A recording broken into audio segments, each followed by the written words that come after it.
going ape. Remembering our roots is a great way to honor the past and discover more about where we came from. For junior Lauren Hicks, learning that she is descended from a famous horror show host was an unforgettable experience. One day I was scrolling through Facebook and I was just like going through my feed and stuff, and my aunt's page showed up and it said like, "Happy Halloween, here's my grandma and she's so cool." And I was like, whoa, who is this lady? Lauren's great-grandma is Tarantula Ghoul, a stage name that people in Portland, Oregon still remember today. I just did a little research on her and I came across the song Graveyard Rock, which played in Oregon, and it plays everywhere for Halloween.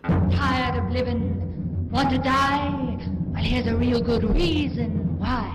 Graveyard Rock.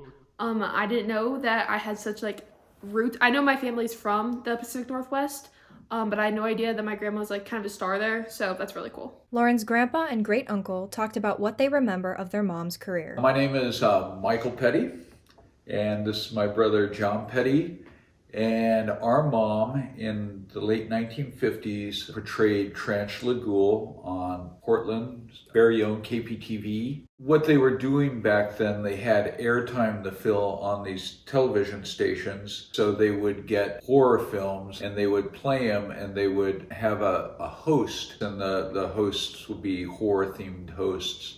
And she was one of the first of the genre. There are no recordings of her performance as Tarantula Ghoul. However, CDs and voice recordings remain of her two most popular songs. Graveyard Rock and King Kong. King Kong!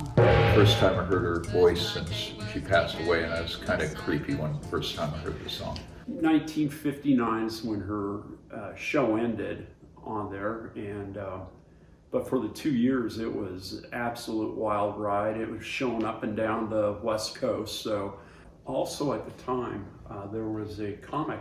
It was written by Charles Addams and was called The Addams Family. And so she kind of got that look from the Morticia Addams. It was a special experience for Lauren to learn about her great-grandmother's life and look back into her family history. It's crazy that she's like a following still, you know? It just goes to show how much you can discover about yourself by looking to the past. I think it's important to look like into the past because that's where you come from, and they say like the past always repeats itself, and I just think it's cool to know where you come from and who the people before you and your family were. From horror stage to horror story, this has been Madeline Iske reporting for the Marian Mbeat. The party's over, boys. So close those coffin lids.